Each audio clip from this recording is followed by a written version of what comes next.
ونفخ في الصور فصعق من في السماوات ومن في الأرض إلا من شاء الله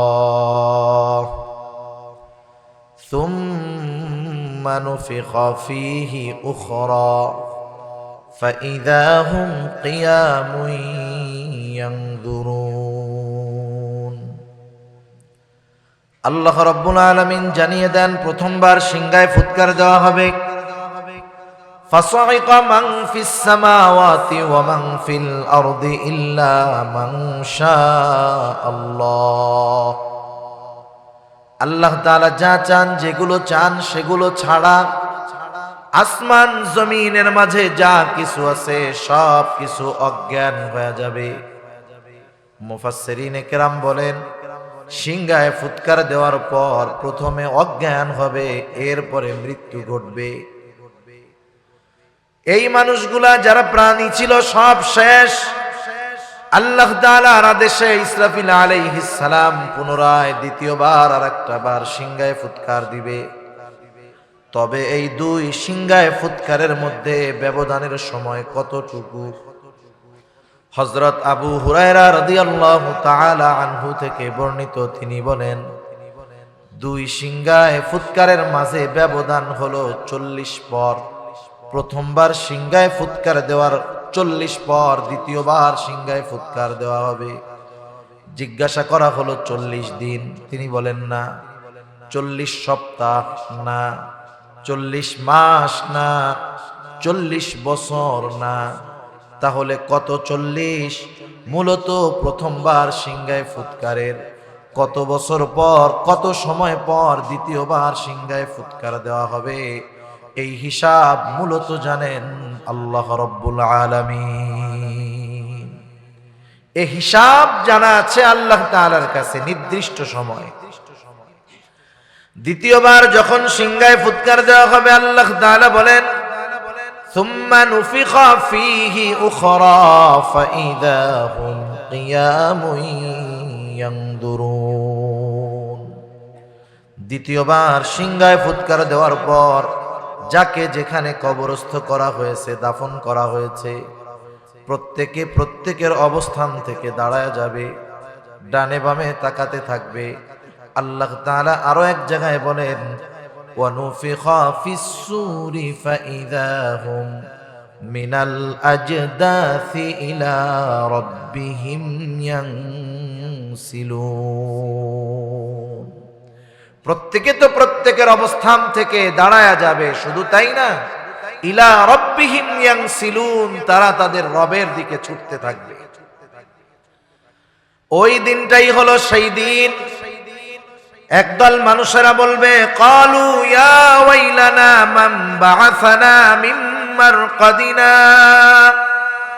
হায় দুর্ভোগ, আমাদেরকে আমাদের অবস্থান স্থল থেকে কারা জাগ্রত করলো, কে জাগ্রত করলো? আল্লাহ তাআলা জানায় দেন সেই দিন মুমিনরা অথবা ফেরেশতারা বলবে হাযা মা ওয়া'দার রহমানু ওয়া সাদাকাল মুরসালুন। এটাই তো দয়াময়ের সেই প্রতিশ্রুত দিবস, যেই দিবসের ওয়াদা প্রতিশ্রুতি আল্লাহ তাআলা দিয়েছেন। ওয়া সাদাকাল মুরসালুন, এই দিবসের সত্যায়ন রাসূলগণ করেছেন। এটা হলো সেই দিবস, কিয়ামতের দিবস। এই দিবস ইয়াউমুল হাসর, সকলকে একত্রিতকরণ দিবস। ইয়াউমুল জাযা, মানুষের পূর্ণ প্রতিদান দেওয়ার দিবস। আল্লাহ রাব্বুল আলামিন বলেন ওয়া ইন্নামা তুওয়াফাউনা উজুরাকুম ইয়াউমাল কিয়ামাহ ফামান যুহজিহা আনিন নার ওয়া উদখিলাল জান্নাতা ফাকাদ ফাজ। আল্লাহ রাব্বুল আলামিন বলেন কিয়ামতের দিন প্রত্যেককে তার কর্মের পূর্ণ প্রতিদান দেওয়া হবে। যাকে আগুন থেকে বাঁচানো হবে, জান্নাতে প্রবেশ করানো হবে, আল্লাহ রাব্বুল আলামিন বলেন ফাকাদ ফাজ, সে হয়ে যাবে সফল। তাহলে যেহেতু আল্লাহ রাব্বুল আলামিন ওই দিন আমাদের কর্মের পূর্ণ প্রতিদান দিবেন, তাহলে এটা নিশ্চিত যে আল্লাহ তাআলা আমাদের প্রত্যেকের কর্ম সংরক্ষণের ব্যবস্থা করে রাখছে।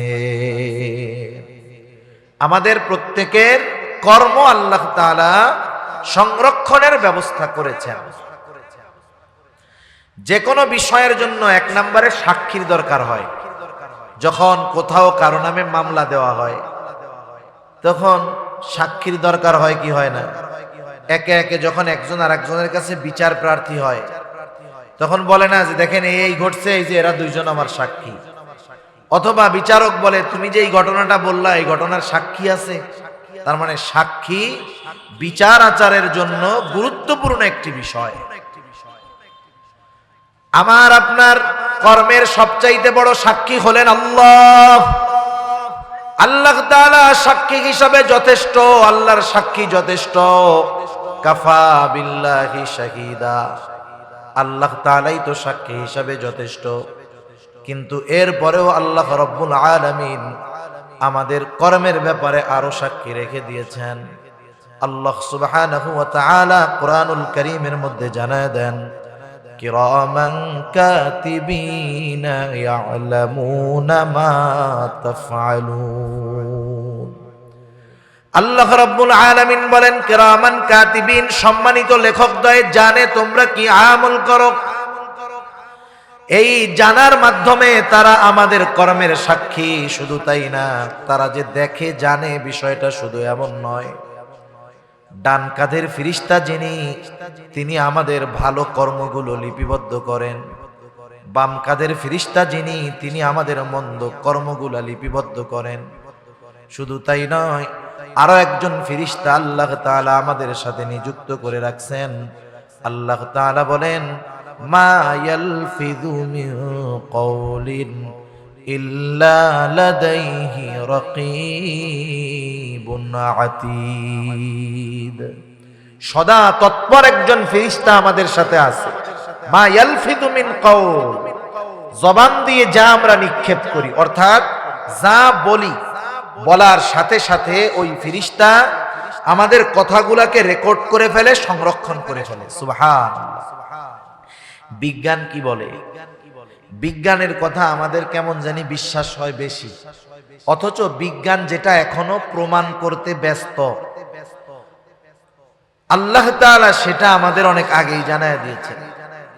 বিজ্ঞান বলে মানুষ যেই কথাগুলো উচ্চারণ করে, মানুষের উচ্চারিত কোনো কথা ধ্বংস হয়ে যায় না, সব বাতাসের মধ্যে আছে, সব বাতাসে আছে। আল্লাহ তাআলা তো এমন ক্ষমতাধর, তিনি যদি কিয়ামতের দিন বলেন যে আব্দুর রহিম দুনিয়াতে যত কথা বলছে বাতাস, সব কথাগুলা আলাদা করে আমার সামনে হাজির করো, বলেন তো এটা আল্লাহর জন্য কি কঠিন? অতি সহজ বিষয় আল্লাহ তাআলার জন্য। বিজ্ঞান বলতেছে কথাগুলা ধ্বংস হয়ে যায় না, সব বাতাসের মধ্যে আছে। এখান থেকে আপনাদের আত্মীয় যদি কারো থাকে, সেই 15,500 কিলোমিটার দূর আমেরিকা, কেউ যদি তার ভাই বন্ধু সন্তানের সাথে কথা বলতে চায়, আমেরিকাতে যদি ফোন দেয়, ফোন দেওয়ার কয়েক সেকেন্ডের মধ্যে বাংলাদেশ থেকে 15,000 কিলোমিটার দূরে তার কণ্ঠ, তার ভয়েস সেকেন্ডের ভিতরে ওই আমেরিকায় যিনি থাকেন তার মোবাইলের মধ্যে চলে যায়। ঠিক না? শুধু কথা বলা যায় তা না, এখানে যা হচ্ছে মোবাইলের মাধ্যমে তাকে দেখানো যায়। তার নাই, কিচ্ছু নাই, কেমনে যায়? নেটওয়ার্ক সিস্টেম, নেটওয়ার্ক এগুলা যথাযথ নম্বরে পৌঁছানোর ব্যবস্থা করে। সাথে সাথে বাতাসকে ব্যবহার করা হয়। এই বাতাস আর নেটওয়ার্ক, এই প্রযুক্তির সংমিশ্রণ সেকেন্ডের ভিতরে আমার আপনার এই বাংলাদেশে বলা কথাটা, শব্দটা হুবহু টোনে, হুবহু উচ্চারণে সেকেন্ডের ভিতরে আমেরিকায় চলে যাচ্ছে। সুবহান। তার লাগে না, কিছু লাগে না। যে আল্লাহ তাআলা মানুষকে এমন প্রযুক্তি দিলেন, সে আল্লাহ তাআলার জন্য কথা সংরক্ষণ করা কঠিন নয়, বরং অতীব অতীব সহজ। ঠিক কিনা? তাহলে আমাদের কথাগুলা রেকর্ড হইতেছে। শুধু তাই না, আমি আপনি যেই অঙ্গ প্রত্যঙ্গের দ্বারা কর্ম সম্পাদন করি, কাজগুলা করি, এগুলাও কিয়ামতের ময়দানে আমার পক্ষে বা বিপক্ষে সাক্ষী হয়ে যাবে। আল্লাহ তাআলা কুরআনুল কারীমের মধ্যে বলেন, আল ইয়াউমা নাখতিমু আলা আফওয়াহিহিম ওয়া তুকাল্লিমুনা আইদিহিম ওয়া তাশহাদু আরজুলুহুম বিমা কানু ইয়াকসিবুন।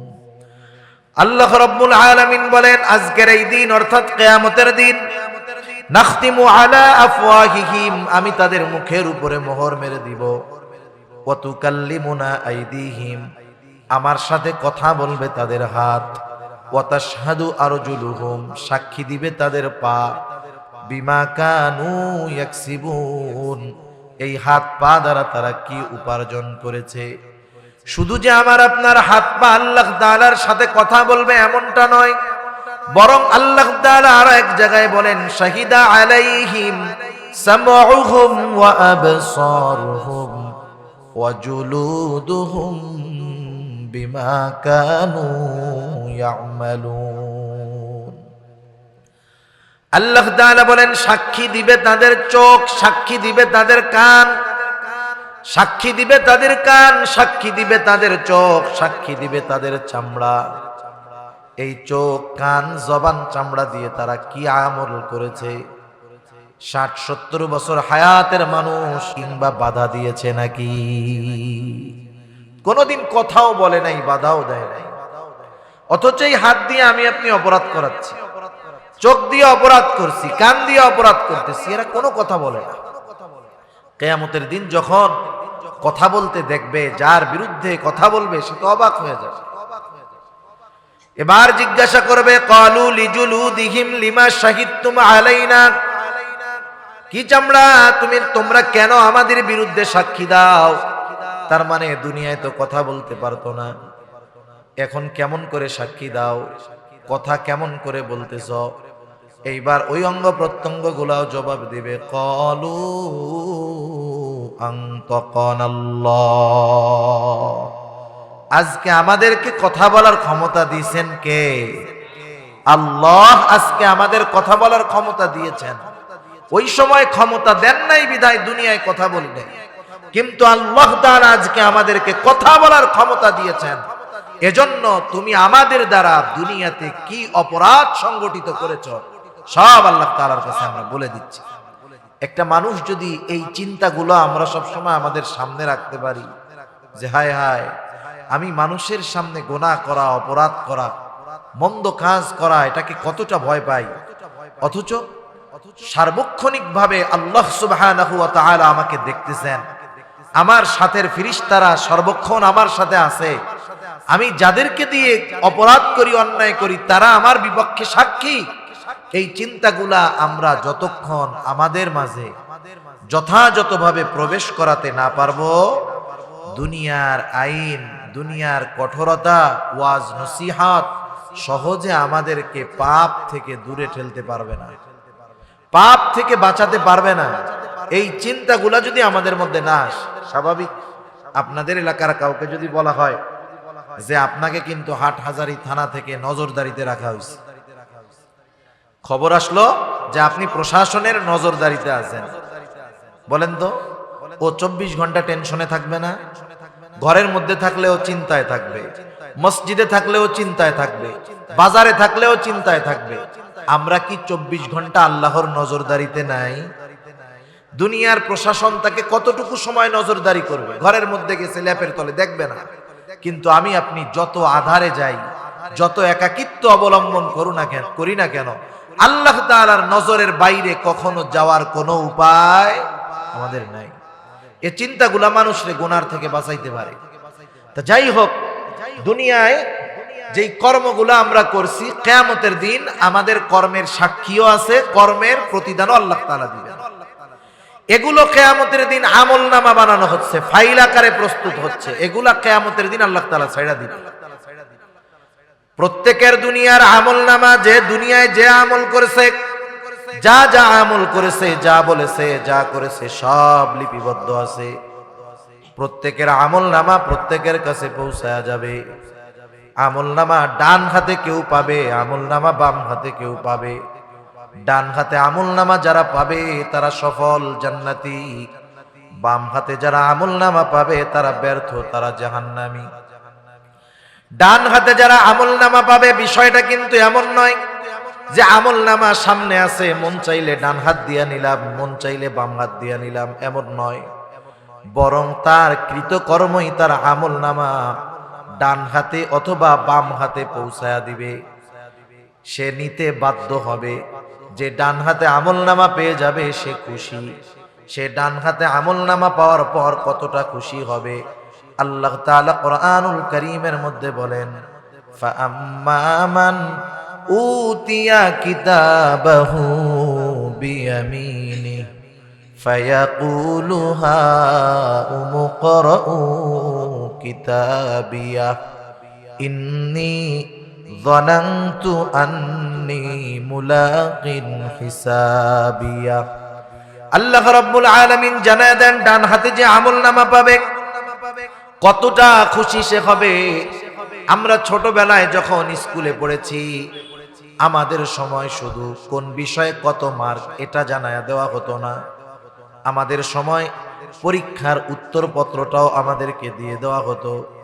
বলা হতো, খাতাটা দেখো কি লিখছো, আগামীকাল তোমাদের অভিভাবকদের কাছ থেকে খাতায় সাইন কইরা এরপরে আবার জমা দিবা। যেই ছেলেটা খাতা পাওয়ার পর দেখতো 90-95 পেয়ে গেছে 100-র মধ্যে, সে নিঃসন্দেহে খুশি হইতো, ঠিক কিনা বলেন?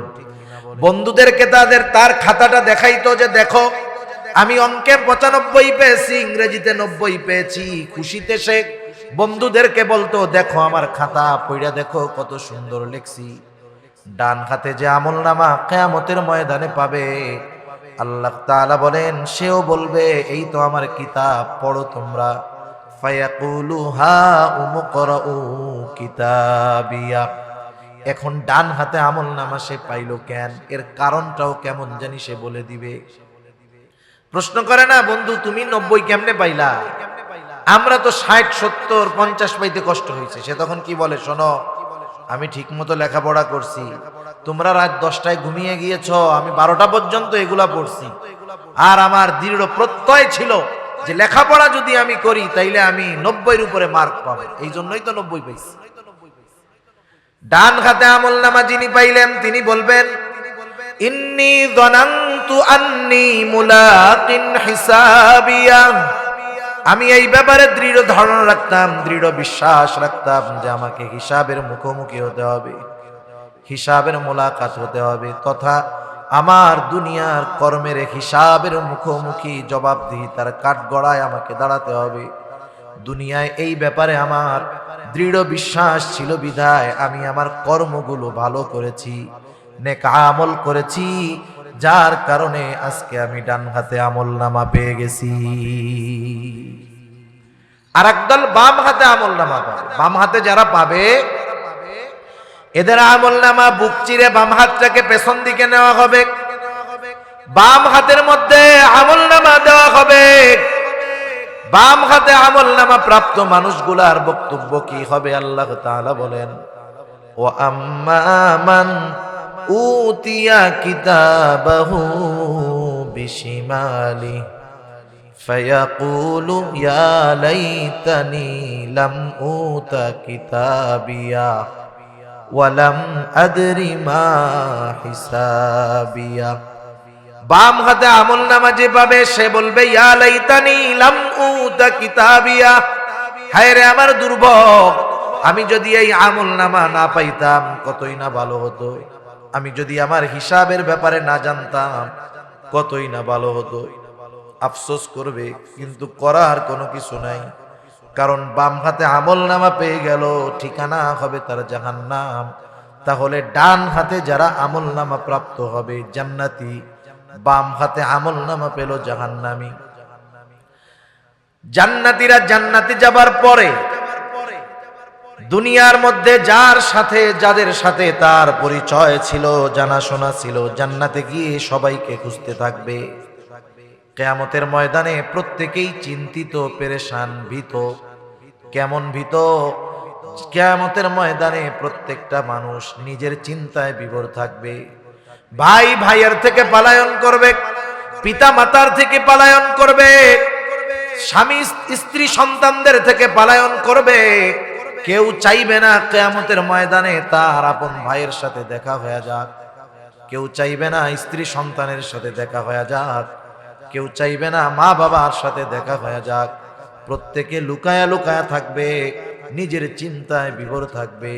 ওই মানুষটাই যদি ডান হাতে আমলনামা পেয়ে জান্নাতি হতে পারে, জান্নাতে যাওয়ার পর দুনিয়ায় তার যাদের সাথে সম্পর্ক ছিল, পরিচিত ছিল, জান্নাতে যাওয়ার পর ওই লোকটাই সবাইকে খুঁজতে থাকবে।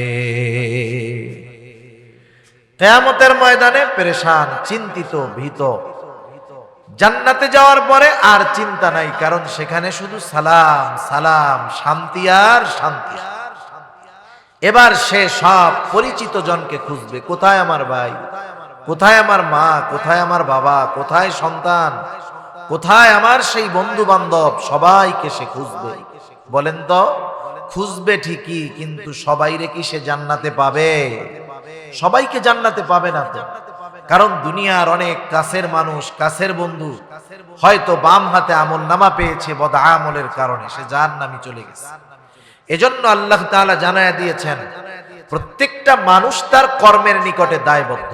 এখানে বোঝানো উদ্দেশ্য হলো বদআমল যারা করছে, বাম হাতে যারা আমলনামা পেয়েছে, এই আমলনামা পাওয়াটা বাম হাতে তার কর্মফল, সুতরাং তার ঠিকানা জাহান্নাম। আর ডান হাতে যে আমলনামা পেল সে তো সফল হয়ে গেল।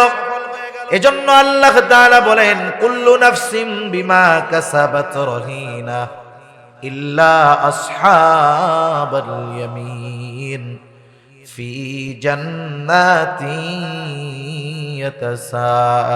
ইয়াতাসাআলুন। জান্নাতে যাওয়ার পরে জান্নাতীরা তো খুঁজবে, সবাইকে পাবে না।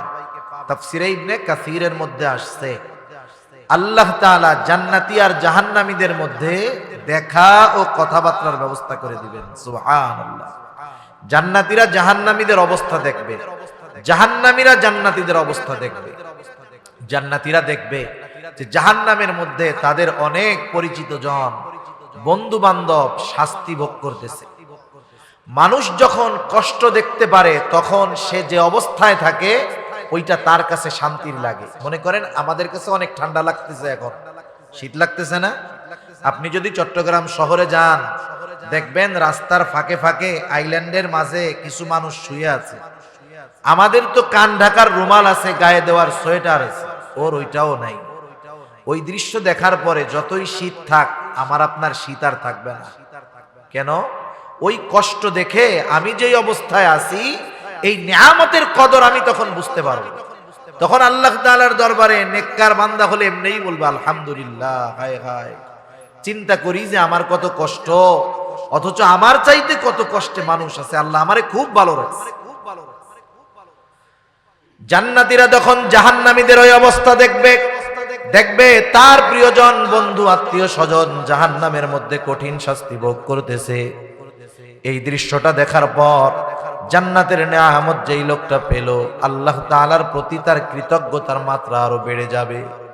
সে আল্লাহ তাআলাকে বলবে, আল্লাহ, এদের সাথেই তো আমি দুনিয়ায় একসাথে চলতাম, আপনি যদি আমার প্রতি দয়া না করতেন, আমার প্রতি যদি ইহসান না করতেন, আল্লাহ, হয়তো আমাকেও ওর সাথে ওই জাহান্নামের শাস্তি ভোগ করা লাগতো। জাহান্নামী যখন জান্নাতীকে দেখবে, দুনিয়ায় তো এমন অনেক হয়, একসাথে লেখাপড়া করে, একই স্কুলে পড়ে, একসাথে খেলাধুলা করে, জীবনের অনেক সময় দুই বন্ধু একসাথে কাটিয়েছে, কিন্তু তফাৎটা সামান্য। এক বন্ধু যখন নামাজের সময় হয়, বন্ধুদেরকে বলো চলো নামাজ পড়ে আসি, সে নামাজে আসে, অন্য বন্ধুরা বলে পরে যাব, থাক। খেলাধুলাও করে একসাথে, নামাজের সময় হলে নামাজে আসে। সব বন্ধুরা মিলে অনুষ্ঠান করবে, গানের অনুষ্ঠান, গোনার অনুষ্ঠানের আয়োজন করতে চায়। সে বলে, না বন্ধু, না না, আমি তোমাদের এই মন্দ কাজের সাথে নাই। এই যে কিছু বিষয়ে তাদের থেকে ও বেঁচে থাকতো, ও ওর নেক আমলের কারণে জান্নাতি, এরকম দুনিয়ায় অনেকটাই ঘটে।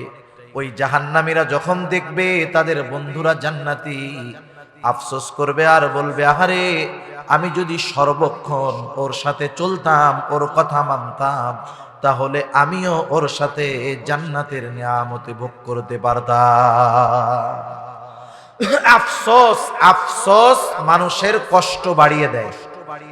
আফসোস মানুষের কষ্ট বাড়ায় দেয়। যেমন মনে করেন যদি কেউ নদীতে মাছ ধরে থাকেন, বুঝবেন সকাল থেকে দুপুর পর্যন্ত মাছ ধরার চেষ্টা করতেছে। আমাদের অঞ্চলগুলায় বিল আছে তো, ফাঁকা জায়গা, পানি হয়, অনেক বড় বড় মাছ পাওয়া যায়, মানুষে মাছ মারতে যায়।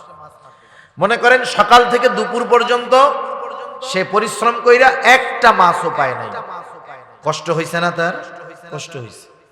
এই দুপুর বেলা হঠাৎ করে বড় একটা মাছ তার হাতের মধ্যে বাঁধছে, কোলের মধ্যে ধরছে, 20 কেজি মাছ। মনে করেন 20 কেজি ওজনের একটা মাছ। বলেন তো এত বড় মাছটা যখন হাতে আসলো, এই যে 6 ঘন্টা যে কষ্ট হয়েছিল, কষ্টের কথা মনে আছে? আনন্দে আছে না? এখন এই মাছটা নিয়ে যখন হাঁটা শুরু করছে, উপরে উঠবে, মাছটা একটা ঝাঁকি দিয়া ওর হাত থেকে ছুটে আবার গভীর পানিতে চলে গেল। এখন কি হবে বলেন তো? আফসোস। কি হবে? 6 ঘন্টা মাছ পায় নাই, ওর যে কষ্ট হইছে তার চাইতে এই মাছটা ধরার পরে যখন ছুটে গেল, ওই যে বলল আহ, এই আফসোস তার আরো বেশি কষ্টের কারণ। ঠিক কিনা বলেন? সে যদি যুবক থাকে, বৃদ্ধকালে তার নাতিদের কাছে বলবে যে জানো তোমরা কি করো, আমরা পড়ালেখাও করছি, মাছও মারছি, এই বিশাল এক মাছ পাইছিলাম নাতি একবার, আরে ধরে রাখতে পারলাম না, একটা ঝাঁটি দিয়ে হাতের থেকে পড়ে গেছে। 60-70 বছর পরেও ওই আফসোসের কথা তার মনে আছে। আফসোস মানুষের কষ্টের কারণ। জাহান্নামীরা যখন দেখবে জান্নাতে তার বন্ধু নেয়ামত ভোগ করে, তার কষ্টের অনুভবটা আরো বেড়ে যাবে। এখন প্রশ্ন হতে পারে কষ্টের অনুভবটা বাড়ে কেমনে? একটা মেসাল দিলে বুঝতে সহজ হবে। মনে করেন বকা দেওয়া এটা খারাপ কাজ, মানুষ মানুষকে বকা দেয়, এটা মন্দ কাজ। একজন অপরিচিত ব্যক্তি যাকে আমরা চিনি না, জানি না, ওই অপরিচিত কোন ব্যক্তিও যদি আমাদের কাউকে গালি দেয়, খারাপ লাগবে কি লাগবে না? লাগবে। ওই অপরিচিত লোকটা যেই বকাটা দিয়েছে, ওই বকা যদি একজন পরিচিত মানুষ দেয়, কষ্ট একটু বেশি লাগবে নাকি আগের চাইতে কম লাগবে? অবশ্যই বেশি লাগবে। ওই বকাটা যদি আপনার আমার ভাই দেয়, একই বকা, কষ্ট বেশি লাগবে। যদি সন্তান দেয়, ওই বকাটা মনে হবে বিষাক্ত তীর হয়ে আমার আপনার কলিজার মধ্যে আঘাত করতেছে। শব্দ কিন্তু এক, ব্যক্তি পরিবর্তনের কারণে একই কথায় কষ্টের মাত্রাটা বেড়ে যায়। জাহান্নামীরা আফসোসের কারণে কষ্ট বেড়ে যাবে। জান্নাতীদের আলোচনা, তারা জানতে চায় কেন তাদের বন্ধুরা জাহান্নামে গেল, পরস্পর আলোচনা করবে। তাফসিরে ইবনে কাসিরের মধ্যে আল্লাহ তাআলা এসেছে, আল্লাহ রাব্বুল আলামিন জান্নাতি আর জাহান্নামীদের মধ্যে কথাবার্তার ব্যবস্থা করে দিবে। আল্লাহ তাআলা সেই কথাগুলাই এখানে বলেন, ফি জান্নাতি ইয়াতাসাআলুনা আনিল মুজরিমিনা মা সালাকাকুম ফি সাকার। জান্নাতীরা মুজরিমদেরকে, পাপীদেরকে তথা জাহান্নামীদেরকে জিজ্ঞাসা করবে, কোন জিনিসে বা কোন কারণে তোমরা এই জাহান্নামে আসলা, কোন জিনিস তোমাদেরকে এই জাহান্নামে আনলো। জাহান্নামীরা তাদের জাহান্নামে আসার, জাহান্নামে যাওয়ার 4টি কারণ উল্লেখ করবে। কয়টি কারণ? 4টি কারণ।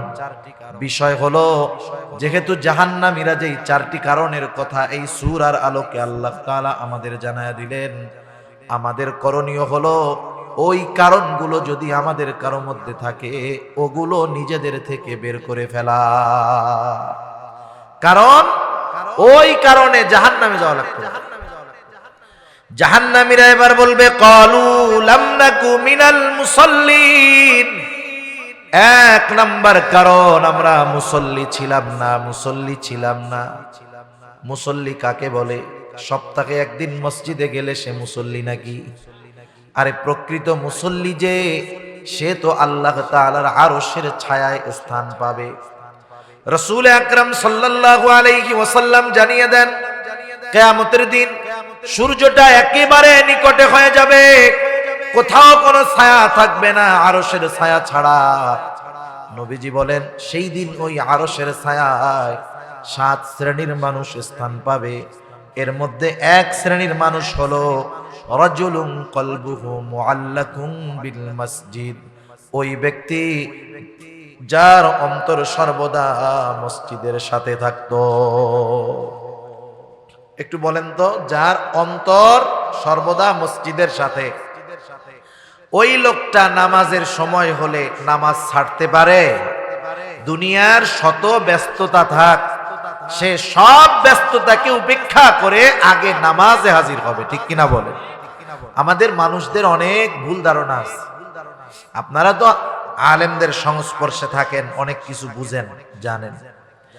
দুনিয়ার মানুষেরা মনে করে যে আল্লাহ তাআলার আদেশ নিষেধগুলা মান্য করলে শুধু মনে হয় পরকালীন লাভ, জান্নাত পাওয়া যাবে, জাহান্নাম থেকে বাঁচা যাবে।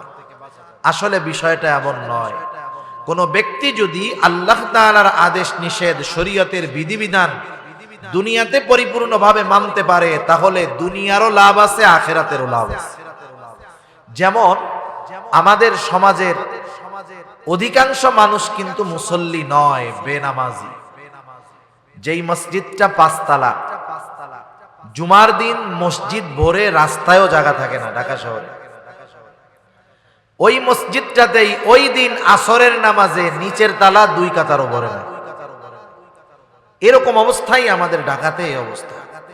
এরপরেও যত মানুষ নামাজ পড়ে জুমার দিন, সমীকরণ হলো, হিসাব হলো, বাংলাদেশের যত মুসলমান আছে সমগ্র মুসলমানের 50% মানুষ হয়তো জুমার নামাজে হাজিরা হয়, আর বাকি 50% মানুষ 5 ওয়াক্ত নামাজ বহুদূর, জুমার নামাজও পড়ে না। তাহলে চিন্তা করে দেখেন অবস্থাটা কি। আর 5 ওয়াক্ত নামাজের সংখ্যা তাইলে কত পাওয়া যাবে? যে মুসলমান আছে শতকরা সারা বাংলাদেশ যদি জরিপ করা হয়, সর্বোচ্চ 5-6%, সর্বোচ্চ 10% 5 ওয়াক্ত নামাজি পাওয়া যেতে পারে। তাও এটা কঠিন ব্যাপার, মাত্র 10%। তাহলে বাকি 90% মানুষ নামাজ পড়ে না। মানুষ নামাজ না পড়ার যেই কারণগুলো আমাদের সামনে আসে, এর মধ্যে অন্যতম একটি কারণ হলো রিজিক উপার্জন করা। দোকানদার নামাজ পড়ে না, খোঁজ নিয়ে দেখেন কেন? দোকানদার দোকানদারি করে রিজিক উপার্জনের জন্য। সে এই ব্যস্ততায় নামাজ পড়ে না। সিএনজিওয়ালা নামাজ পড়ে না, রিক্সাওয়ালা নামাজ পড়ে না, দিনমজুর কুলি নামাজ পড়ে না। তাহলে বিষয়টা হলো দুনিয়ার বড় একটা অংশ নামাজ না পড়ার কারণ রিজিক উপার্জন করা। ঠিক না? এটাই তো নাকি? হ্যাঁ। তাহলে একটু বলেন তো, রিজিকের মালিক কে? বড় বড় মার্কেটগুলায় দেখবেন মসজিদ আছে, নামাজ পড়ে 50-60 জন, অথচ দোকানই আছে 1000। প্রত্যেকটা দোকানে 2-3 জন করে কর্মচারী আছে। 3-4 হাজার কর্মচারী একটা মার্কেটে, নামাজ পড়ে 50-60 জন। শতকরা হিসাব দেন, 1%, 2% হবে না। তাহলে রিজিক উপার্জন করতে গিয়ে অধিকাংশ মানুষ নামাজ পড়ে না, অথচ ওই রিজিকের মালিক আল্লাহ। রিজিকের মালিক যিনি, তিনি যেই পদ্ধতি বলে দেন রিজিক পাওয়ার জন্য, সেই পদ্ধতি বাদ দিয়ে যদি দুনিয়ার মানুষ অন্য পন্থায় পরিশ্রমের মাধ্যমে, বুদ্ধির মাধ্যমে, মেধার মাধ্যমে রিজিক উপার্জন করতে চায়, রিজিকের মালিকের পদ্ধতি বাদ দিয়ে বলেন তো রিজিক উপার্জন করা সম্ভব? রিজিক উপার্জনের চেষ্টা করে যাবে, কিন্তু উপার্জন করতে পারবে না। রিজিকের মালিকের ফর্মুলা কি? আল্লাহ রাব্বুল আলামিন বলেন, ওয়া'মুর আহলাকা বিস-সালাতি ওয়াসতাবির আলাইহা লা নাসআলুকা রিজকা। আল্লাহ তাআলা বলেন, তোমার অধীনস্থদেরকে নামাজের আদেশ দাও, তুমিও এর উপরে অটল থাকো। অর্থাৎ নিজেও মুসল্লি হও, ঘরের মানুষগুলাকেও মুসল্লি বানাও। কারণ নিজে মুসল্লি হলে হবে না, নিজে জাহান্নাম থেকে বাঁচলে হবে না, অধীনস্থদেরকেও বাঁচাতে হবে। আল্লাহ তাআলা বলেন, ইয়া আইয়ুহাল্লাযীনা আমানু কু আনফুসাকুম ওয়া আহলিকুম নারা। আল্লাহ তাআলা বলেন, হে ঈমানদারেরা, নিজে জাহান্নামের আগুন থেকে বাঁচো, তোমার অধীনস্থদেরকেও জাহান্নামের আগুন থেকে বাঁচাও। ইমানদারদের উপরে আদেশ। যেহেতু ঈমান তার আছে, তাইলে কি দিয়া জাহান্নাম থেকে বাঁচবে? তার মানে ঈমান যেহেতু আছে, আল্লাহ তাআলা কেমন যেন বলতেছেন, বান্দা তুমি নেক আমল নিজে করো, এর মাধ্যমে জাহান্নাম থেকে নিজেকে বাঁচাও। অধীনস্থদেরকে দিয়ে নেক আমল করানোর মাধ্যমে জাহান্নাম থেকে বাঁচাও। ঈমানের পরে সর্বোত্তম নেক আমল হলো নামাজ, তাই না? নামাজ তার মানে মুসল্লি হওয়া। এজন্য আল্লাহ তাআলা একার আদেশ করেন নাই, বলছেন ওয়া'মুর আহলাকা বিস-সালাতি ওয়াসতাবির আলাইহা। তার মানে তুমি নিজেও মুসল্লি হও, তোমার অধীনস্থদেরকেও মুসল্লি বানাও, নামাজের আদেশ করো, অধীনস্থদের তুমিও তার উপরে অটল থাকো। লাভ কি হবে বান্দা? আল্লাহ তাআলা বলেন লা নাসআলুকা রিজকা। বান্দা আমি আল্লাহ তো তোমাদের কাছে রিজিক চাই না, বরং তুমি যদি নামাজি হও, তোমার ঘরের মানুষগুলা যদি নামাজি হয়, তোমরা যদি সকলে মুসল্লি হয়ে যাও, লাভটা কি? আল্লাহ তাআলা বলেন নাহনু নারযুকুকা, আমি আল্লাহ নামাজি হওয়ার কারণে তোমাদের রিজিক দিয়ে দিব। তাহলে যে কর্মের দোহাই দিয়ে নামাজ পড়ে না, রিজিক উপার্জনের দোহাই দিয়ে নামাজ পড়ে না, নামাজ বাদ দিয়ে সে যতই কঠোর পরিশ্রম আর সাধনা করুক না কেন, রিজিকের প্রকৃত স্বাদ থেকে সে বঞ্চিত হবে, রিজিক উপার্জন করতে পারবে না, জিন্দেগিভর পরিশ্রমী করে যাবে। ঠিক কিনা বলেন? এজন্য নামাজের মাধ্যমে আল্লাহ তাআলা বান্দার রিজিক দেয়। রিজিক বলতে যে শুধু টাকা পয়সা তা না, জীবন উপকরণ। দুনিয়ার একজন নেককার বিবি, এটাও রিজিক। একজন নেককার সন্তান, এটাও রিজিক। সুস্থ আছি, এটাও রিজিক। এভাবে আল্লাহ রাব্বুল আলামিন জানায়া দিলেন, নামাজি হইলে আমি আল্লাহ তোমাদের রিজিক দিব। তাহলে বলেন, আমরা যদি মুসল্লি হই তাইলে আমাদেরই তো লাভ, ঠিক না? বড় লাভ, জাহান্নাম থেকে বাঁচবো, দুনিয়ার জীবন উপকরণের ব্যবস্থা আল্লাহ তাআলা করে দিবেন। 2 নাম্বার, জাহান্নামীরা তাদের জাহান্নামে যাওয়ার কারণ হিসাবে বলল ওয়ালাম নাকুনু তু'ইমুল মিসকিন, আমরা মিসকিনদেরকে খানা দিতাম না, খানা খাওয়াইতাম না। সাধারণভাবে মানুষকে খানা খাওয়ানো ফজিলতের কাজ। রাসূলুল্লাহ সাল্লাল্লাহু আলাইহি ওয়াসাল্লাম বলেন, এক ব্যক্তি এসে নবীজির কাছে প্রশ্ন করেছে, আইয়ুল ইসলামি খাইর, ইসলামের মধ্যে উত্তম কাজ কোনটা? নবীজি সাল্লাল্লাহু আলাইহি ওয়াসাল্লাম ছিলেন উম্মতের রূহানি ডাক্তার। এই জন্য একই প্রশ্ন যখন নবীজির কাছে একাধিকবার করা হতো, রোগীর অবস্থা বুঝে নবীজি জবাব দিতেন। এই লোকের প্রশ্নের জবাবে নবীজি সাল্লাল্লাহু আলাইহি ওয়াসাল্লাম বললেন, তুতঈমুত তুআম ওয়া তাকরাউস সালাম আলা মান আরাফতা ওয়া মান লাম তারিফ। তুমি মানুষকে খানা খাওয়াও, পরিচিত অপরিচিত সবাইকে বেশি বেশি সালাম দাও। খানা খাওয়ানোর কথা বলে নবীজি বলেন নাই যে মিসকিন অসহায়দেরকে খাওয়াও, সাধারণভাবে বলছেন যে খানা খাওয়াও। তার মানে আমি যদি কাউকে খানা খাওয়াই, সে ধনী হোক গরিব হোক, সচ্ছল হোক অসচ্ছল হোক, পরিচিত হোক অপরিচিত হোক, দেশি হোক বিদেশি হোক, নেককার হোক বদকার হোক, আমি যদি আল্লাহর সন্তুষ্টির জন্য খানা খাওয়াই, এই খানা খাওয়ানোটা উত্তম কাজ। ঠিক কিনা বলেন? তবে যতই ভালো খাওয়াই না কেন, প্রতিদানের আশা যদি থাকে, প্রতিদানের আশা যদি থাকে, তাহলে কিন্তু এই খানা খাওয়ানোর মধ্যে কোনো ফজিলত নাই। আর জামানা তো এমন, মানুষ আর একজনের দাওয়াত দেয় কিছু পাওয়ার আশা করেই, ঠিক না? কিছু পাওয়ার আশা করেই দাওয়াত দেয়। এ ধরনের দাওয়াতের মধ্যে কোনো ফায়দা নেই। সাহাবায়ে কেরাম মানুষকে খানা খাওয়াইতেন কার জন্য? আল্লাহর সন্তুষ্টির জন্য। আমরা তো অনেক সময় মানুষের কাছে উপকার করে তার কাছে আবার উপকার আশা করি। অনেক সময় এটাও বলি, দেখ ওর এত উপকার করলাম, আমার তো কোনো উপকার করলোই না, এই যে উপকারটা করলাম আমার ধন্যবাদও দিল না, বলে না এরকম, একটু থ্যাংক ইউও দিল না। সাহাবায়ে কেরামের অভ্যাস কি ছিল? আল্লাহ তাআলা কোরআনুল কারীমের মধ্যে জানায় দেন। আল্লাহ তাআলা বলেন, ইন্নামা নুতঈমুকুম লিওয়াজহিল্লাহি লা নুরিদু মিনকুম জাযাআও ওয়ালা শুকুরা। তারা খানা খাওয়া কি বলতো? ইন্নামা নুতঈমুকুম লিওয়াজহিল্লাহ, আমরা তোমাদেরকে আল্লাহর জন্য খানা খাওয়াইছি।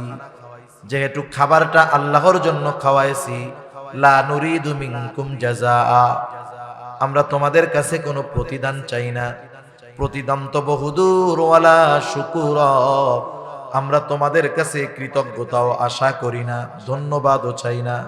কারণ খাওয়াইছি আল্লাহ তাআলার জন্য, প্রতিদান আশা করি আল্লাহ তাআলার কাছেই।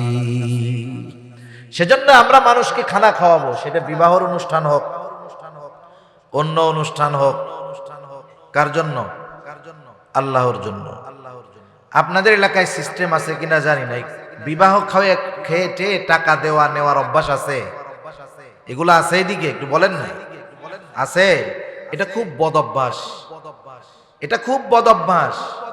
আপনারা দাওয়াত দিয়ে খাওয়াবেন, এটা ভালো বিষয়, খাওয়ান, লিখে দিবেন নো গিফট গ্রান্টেড। আর এখনের মানুষও চালাক আছে অনেক। এক পরিবারে একটা বিবাহের কার্ড দেয়, আগে এক কার্ডে পরিবারের 6 জন লোক গিয়া দাওয়াতে শামিল হইত। এখন চালাক হয়ে গেছে, কি করে জানেন? অনেক জায়গায় কার্ডে লিখে দেয় যে অনলি ফর ওয়ান পারসন, মানে কমিউনিটি সেন্টারে এক কার্ড দিয়ে একজন ঢুকতে পারবে। কথা বুঝতে পারছেন? আগে এক কার্ড দিয়ে ফ্যামিলির সবাই যাইত, বুঝেন নাই? এক কার্ড দিয়ে এখন একজনের বেশি ঢুকতে পারে না। অনেক জায়গায় এই পদ্ধতি করে। মিসকিন অসহায় হয়, তাহলে তো খানা খাওয়ানো এটা আরো বেশি ফজিলতের কাজ। কারণ মিসকিনদের খানা খাওয়ানো এটা মুমিনের কাজ, আর মিসকিনদেরকে খানা না খাওয়ানো এটা কাফেরদের কাজ। আল্লাহ রাব্বুল আলামিন সূরাতুল মাউনের মধ্যে কাফেরদের 3টি বদঅভ্যাসের কথা আল্লাহ তাআলা বর্ণনা করেন। এর মধ্যে একটা হলো ওয়ালা ইয়াহুদ্দু আলা তুআমিল মিসকিন, যে তারা মিসকিনদেরকে খানা দেয় না। তার মানে মিসকিনদের খানা না দেওয়া এটা কাফেরদের স্বভাব, মিসকিনদের খাবার দেওয়া এটা মুমিনের কর্ম। মিসকিনদের খানা যারা না দেয়, আল্লাহ তাআলা তাদের রিজিক সংকীর্ণ করে দেয়।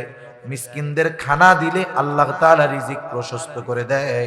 শুধু তাই না, মিসকিন যদি আমার প্রতিবেশী হয়, তাহলে ওই মিসকিনকে খানা খাওয়ানো এটা শুধু ভালো কর্ম বা নেক আমল হিসাবেই সাব্যস্ত হয় তা নয়, বরং আমার প্রতিবেশী যদি অভাবে থাকে, মিসকিন হয়, তাকে খানা খাওয়ানো হয়ে যায় ঈমান সম্পৃক্ত বিষয়। কেন? হাদিসের মধ্যে আসছে রাসূল আকরাম সাল্লাল্লাহু আলাইহি ওয়াসাল্লাম বলেন, ওই ব্যক্তি মুমিন নয় যে পেট পুরে আহার করে কিন্তু তার প্রতিবেশী অভুক্ত থাকে। আমি আপনি পেট ভরে খাইলাম, আমার প্রতিবেশী অভুক্ত থাকলো, নবীজি বলেন এরকমটা যে করে সে মুমিন নয়। তাহলে এখানে প্রতিবেশী যদি মিসকিন হয়, অভুক্ত থাকে, আমার যদি সামর্থ্য থাকে, তাকে খানা খাওয়ানো শুধু ভালো কাজ যে তা নয়, বরং এটা ঈমানের সাথে সম্পৃক্ত একটা বিষয়। এজন্য আমরা খেয়াল রাখবো, আমাদের প্রতিবেশী যদি অসচ্ছল থাকে, গরিব থাকে, অভাবী থাকে, তাদেরকে সহযোগিতা করব। সাথে সাথে এই যে শীতের সময় যদি কারো বস্ত্রের সংকট থাকে, কষ্টে থাকে, আমি কিছু পয়সা খরচ করে তাকে একটা কম্বল কিনে দিলাম, তার গায়ে দেওয়ার জন্য, শীত নিবারণের জন্য একটা পোশাক কিনে দিলাম, এটা বড় ফজিলতের কাজ। আল্লাহ তাআলা আমাদের এই ভালো কাজগুলা করার তৌফিক দান করুন, সবাই বলি আমিন। তাহলে জাহান্নামীরা জাহান্নামে যাওয়ার দ্বিতীয় কারণ বলল, ওয়ালাম নাকুনু তুইমুল মিসকিন, আমরা মিসকিনদেরকে খানা দিতাম না, মুসল্লি ছিলাম না, মিসকিনদের খানা দিতাম না। 3 নাম্বার কারণ, ওয়া কুন্না নাখুদু মাল খাইদিন, অনর্থক মজলিসের মধ্যে, যারা অনর্থক মজলিসের মধ্যে থাকতো তাদের সাথে আমরা গিয়ে সময় ব্যয় করতাম। আমাদের অনেক অঞ্চলগুলোর মধ্যে আছে, ঢাকা শহর সহ অনেক অঞ্চলে এরকম হয়, চায়ের দোকানগুলোর মধ্যে একটা আড্ডা থাকে, আখড়া থাকে, মানুষ ওখানে বসে বসে গল্প করে সময় কাটিয়ে দেয়, সময়ের পর সময়। আমাদের অঞ্চলের গ্রাম অঞ্চলে বিশেষ করে অনেক মুরব্বী আছেন, শীতের সময় জোহরের নামাজের পরে খানা দানা খেয়ে ওনারা বাজারে যান, আর গভীর রাতে ওনারা বাজার থেকে ফিরেন। জিজ্ঞাসা যদি করা হয় এত সময় বাজারে কি করছেন, কি বলবে? যে সময় কাটে না তো, সময় কাটাইতেছে। চার দোকানে বসে, অনেক জায়গায় তো টেলিভিশনও থাকে চায়ের দোকানে, চায়ের দোকানগুলোয় টেলিভিশন না থাকলে তাদের ব্যবসা ভালো হয় না, তারা ওইটারে ব্যবসার মাধ্যম বানায় নিয়েছে। এখন চায়ের দোকানে বসে টেলিভিশন দেখে, পত্রিকা পড়ে, গল্প গুজব করে। সময়ের অভাব নাই, সময় কাটানোর টাইম পায় না। আপনি যদি ওই লোকটারে গিয়ে বলেন যে আপনার তো সময়ের অভাব নাই, এক কাজ করেন, আগামী 13, 14, 15ই জানুয়ারি বিশ্ব ইজতেমা, আপনার যেহেতু অনেক সময় হাতে আছে, আল্লাহর রাস্তায় একটু বের হয়ে যান, 2 চিল্লা 3 চিল্লা দিয়া বাড়িতে আইসেন। ওই যে সময় যেই লোকটার ফুরায় না, সময় কাটায় চায়ের দোকানে আড্ডা দিয়া, ওনাকে বলার পরে উনি কি বলবে জানেন? ওনার মতো ব্যস্ত মানুষ আর তখন দুনিয়ায় একজনও থাকবে না। শত ব্যস্ততা ওনাকে পেয়ে বসবে। উনি বলবে, আরে মিয়া 3 মাসের জন্য 4 মাসের জন্য যাব, আমি দম ফালানোর টাইম পাই না। অথচ দিনের অর্ধেক সময় উনি বেহুদা কাটায় দিচ্ছে। এই বেহুদা মজলিসগুলোর মধ্যে না দুনিয়ার কোনো উপকার আছে, না পরকালের কোনো উপকার আছে। এজন্য বুজুর্গানে দিন বলেন, ওইসব মজলিস থেকে বাঁচো যেখানে না দুনিয়ার কোনো উপকার আছে, না পরকালের কোনো উপকার আছে। এই মজলিসগুলোর মধ্যে গীবত হয়, এই মজলিসগুলোর মধ্যে অপবাদ হয়, একে অপরকে দোষারোপ করতে থাকে, গীবত করতে থাকে। কিছু লোক বলনেওয়ালা আছে, আবার কিছু লোক শুধু শুনে, শুনতেও তো মজা লাগে এইগুলা। সেজন্য এই ধরনের অনর্থক মজলিসগুলো আমাদের জাহান্নামে যাওয়ার কারণ হতে পারে। এই ধরনের মজলিসগুলা থেকে আমাদের বেঁচে থাকতে হবে। জাহান্নামীরা তাদের জাহান্নামে যাওয়ার তৃতীয় কারণ হিসাবে এটা বলল। 4 নাম্বার, তারা বলবে ওয়াকুন্না নুকাদ্দিবু বিয়াউমিদ্দিন, কিয়ামতের দিনকে আমরা অস্বীকার করতাম। পরকালের ব্যাপারে আমরা গাফেল ছিলাম, অস্বীকার করতাম। কোন ব্যক্তির মধ্যে যদি প্রথম 3টা বদ খাসলাত থাকে, নামাজ পড়ে না, মিসকিনদের খানা দেয় না, অনর্থক মজলিসে বসে, সে যদি ঈমান নিয়ে কোনো মতে মরতে পারে, শাস্তি ভোগ করার পরে জান্নাতে আসলো। কিন্তু কেউ যদি পরকাল অস্বীকার করে, ঈমানের 6টি ভিত্তির একটি হলো পরকালের প্রতি ঈমান আনা, ওয়াল ইয়াউমিল আখির। ছোটবেলায় আমরা বক্তব্যের মধ্যে এই বিষয়গুলো 7 ভাগে ভাগ করা ছিল। আমরা পড়তাম আমানতু বিল্লাহি ওয়া মালাইকাতিহি ওয়া কুতুবিহি ওয়া রুসুলিহি ওয়াল ইয়াউমিল আখির ওয়াল কদরি খাইরিহি ওয়া শাররিহি মিনাল্লাহি তাআলা ওয়াল বা'সি বা'দাল মাউত। 5 নম্বরে পড়তাম ওয়াল ইয়াউমিল আখির। 7 নম্বরে ওয়াল বা'সি বা'দাল মাউত, মৃত্যুর পরে পুনরুজ্জীবিত হওয়ার উপরে। 5 নম্বর পরকালের উপর। এই 2টা মূলত একটা 2 in 1, এই হিসাবে হইল 6টা। ওয়াল ইয়াউমিল আখির, এক কথায় মৃত্যু থেকে নিয়ে এরপরে যা কিছু আছে সব কিছুর উপরে বিশ্বাস রাখা। কেউ যদি আখিরাতের সব বিশ্বাস করে, একটা জিনিস অবিশ্বাস করে, সেও পরকাল অস্বীকারীদের অন্তর্ভুক্ত। এজন্য পরকালকে বিশ্বাস করা মানে পরকাল সম্পৃক্ত সব বিষয়গুলোর উপরে আমাদের যথাযথ ঈমান থাকতে হবে, বিশ্বাস থাকতে হবে। কারো মধ্যে যদি এই ব্যাপারে অবিশ্বাস থাকে, তাহলে তো তার ঠিকানা হয়ে যাবে অনন্তকাল জাহান্নাম। আর যারা আখিরাতের প্রতি বিশ্বাসকে দৃঢ় বানাতে পারছে, ওই যে ডান হাতে যারা আমলনামা পাবে, আমলনামা পাওয়ার কারণ হিসাবে তারা বলবে ইন্নী যানানতু আন্নী মুলাকিন হিসাবিয়া, আমি এই ব্যাপারে দৃঢ় ধারণা রাখতাম যে আমাকে হিসাবের সম্মুখীন হওয়া লাগবে। হিসাবের সম্মুখীন হবে সে আখিরাতে, পরকালে। আর হিসাব হবে এই বিশ্বাস রাখতো সে দুনিয়ায়, যার কারণে তার কর্ম ছিল সুন্দর। দুনিয়ার নিজামটাও এরকম, যার কর্মের জবাবদিহিতার ব্যাপারে যার ভয় আছে, চিন্তা আছে, সে তার কর্মগুলো যথাযথভাবে করে, আমলগুলা ঠিকভাবে করে। মনে করেন পরিবারের মধ্যেই ধরেন, যেই পরিবারের মধ্যে জবাবদিহিতা আছে, ওই পরিবারের নিয়ম শৃঙ্খলা সুন্দর। একজনের সন্তান মাগরিবের নামাজের পর আধা ঘন্টা পরে সে বাসায় ফিরলো, তার মা বাবা জিজ্ঞাসা করতেছে কোথায় গিয়েছিলে? মাগরিবের নামাজ পড়েই তো বাসায় চলে আসার কথা, আধা ঘন্টা কেন লেট হলো, দেরি হলো? এইবার ছেলেটা বলতেছে আমি আমার বন্ধুর বাসায় গিয়েছিলাম। মা বাবা যদি সচেতন হয় তখন কি বলবে? খবরদার, সন্ধ্যার পরে কোথাও আর থাকা যাবে না, মাগরিবের নামাজ শেষ করে সোজাসুজি বাসায়, আগামীতে যেন আর এমনটা না হয়।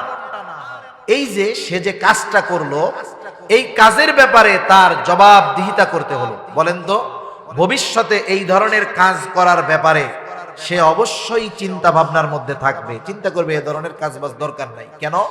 কারণ সে জানে আমি যেটা করি সেই কর্মের হিসাব, কর্মের জবাবদিহিতা আমার ঘরে দেওয়া লাগে। কিন্তু যেই ছেলে মাগরিবের 1 ঘন্টা পরে বাসায় ফিরলো, মা বাবা জিজ্ঞাসা করলো কোথায় গেছে, বন্ধুর বাসায়, কিচ্ছু বললো না মা বাবা। পরের দিন 2 ঘন্টা পরে যাবে, পরের দিন রাত 12টার সময় যাবে, কোথায় গেছো, বন্ধুর বাসায় গেছি। পরের দিন সকাল বেলায় যাবে, কোথায় গেছো, বন্ধুর বাসায় গেছি। এই যে কাজগুলো সে করতেছে, কাজের জবাবদিহিতা না থাকার কারণে তার অবাধ্যতা বাড়তেছে। আগে থাকতো 1 ঘন্টা, এখন থাকে 10 ঘন্টা। কেন? জবাবদিহিতা নাই বিধায় যা মন চায় সে তাই করে। দুনিয়ার মধ্যেও একটা মানুষ যদি আখিরাতের জবাবদিহিতার ব্যাপারে যথাযথভাবে চিন্তা এবং ভয় রাখে, বিশ্বাস রাখে, দুনিয়ার মধ্যে ওই লোকের কাজগুলা সুশৃঙ্খল হয়, ওই লোকের কাজগুলা ভালো হয়। কারণ আখিরাতের বিশ্বাস একটা মানুষকে পরিপূর্ণ মানুষে পরিণত করতে পারে। সে দুনিয়ার প্রত্যেকটা কাজ করার আগে ভাববে যে আল্লাহ তাআলা বলছেন ওয়া ইন্নামা তুওয়াফাউনা উজুরাকুম ইয়াউমাল কিয়ামা, কিয়ামতের দিন কর্মের পূর্ণ প্রতিদান দেওয়া হবে। সুতরাং দুনিয়ায় আমি যেমন কর্ম করব ওই দিন আমার কর্মের প্রতিদানটাও তেমন হবে। সে বহুত হিসাব নিকাশ করে দুনিয়ার জমিনে চলাচল করবে। এজন্য আখিরাতের বিশ্বাস মানুষের জীবনকে সুন্দর বানিয়ে দেয়। আখিরাতের বিশ্বাস মানুষের জিন্দেগিকে সুশৃঙ্খল বানায় দেয়। আখিরাতের বিশ্বাস মানুষের জীবনকে একটা নীতিমালার মধ্যে আনে। এজন্য জাহান্নামীরা এই 4 কারণ তারা বলবে। যেহেতু তারা নামাজ পড়ে নাই, মুসল্লি ছিল না, আমরা মুসল্লি হব। তারা মিসকিনদেরকে খানা দিত না, আমরা মিসকিনদের খানা দিব। তারা অনর্থক মজলিসের মধ্যে সময় ব্যয় করত, আমরা অনর্থক মজলিসের মধ্যে সময় ব্যয় করব না। আমি আমার সময়টা ভালো কাজে ব্যয় করার চেষ্টা করব।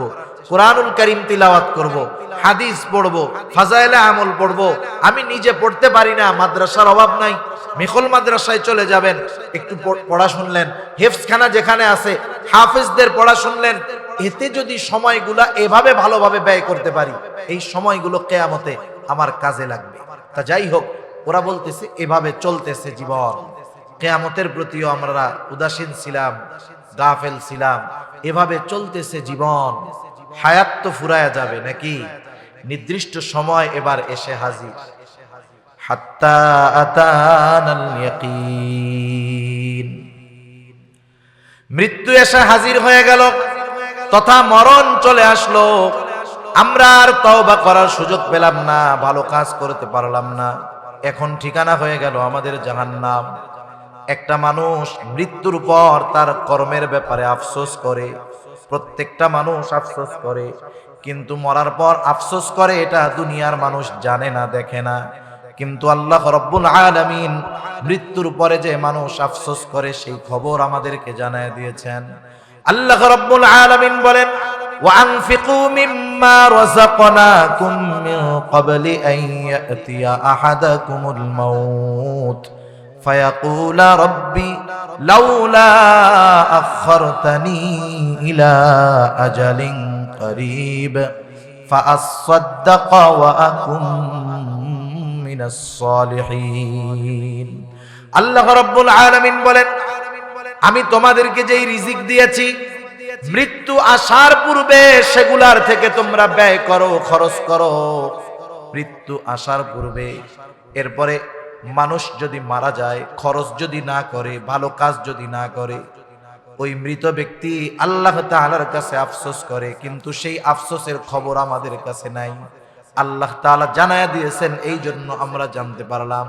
সে তখন বলে ফায়াকুলা রব্বি লাউলা আখরতানি ইলা আজালিন করিব ফাআসাদদাকা ওয়া আকুন মিনাস সালিহিন। বলে আমার রব আমাকে যদি আরেকটু অবকাশ দিতেন, আরেকটু সুযোগ দিতেন, আমাকে যদি আবার একটু কিছু সময়ের জন্য দুনিয়ায় যাওয়ার মতো সুযোগ করে দিতেন, ফাআসাদদাকা ওয়া আকুন মিনাস সালিহিন, তাহলে আমি ওই যে আমারে সম্পদ দিয়েছিলেন সেখান থেকে ব্যয় করতাম, সদকা করতাম। বেশি বেশি নেক আমল করতাম, ভালো কাজ করতাম, সৎ কর্মশীলদের অন্তর্ভুক্ত আমি হয়ে যেতাম। বলেন তো ওই সময় আফসোস করা যাবে ঠিক, কিন্তু পুনরায় দুনিয়ায় আবার ফিরে আসা যাবে নাকি? যাবে না। সেজন্য ওই আফসোস করার আগে আমরা যদি আমাদের নিজেদেরকে নিজেরা প্রস্তুত করে নিতে পারি, তাহলে আমাদের পরকালটা সুন্দর হবে, ঠিকানা হবে অনন্তকালের জান্নাত। সেজন্য আল্লাহ সুবহানাহু ওয়া তাআলার কাছে আমরা এই তৌফিক কামনা করি যে আল্লাহ সুবহানাহু ওয়া তাআলা আমাদের সবাইকে জাহান্নামীরা যেই কারণগুলার কারণে জাহান্নামী, ওই কারণগুলা থেকে আল্লাহ তাআলা আমাদের বেঁচে থাকার তৌফিক দান করুন। সকলে বলি আমিন, আরো জবান খুলে বলি আমিন।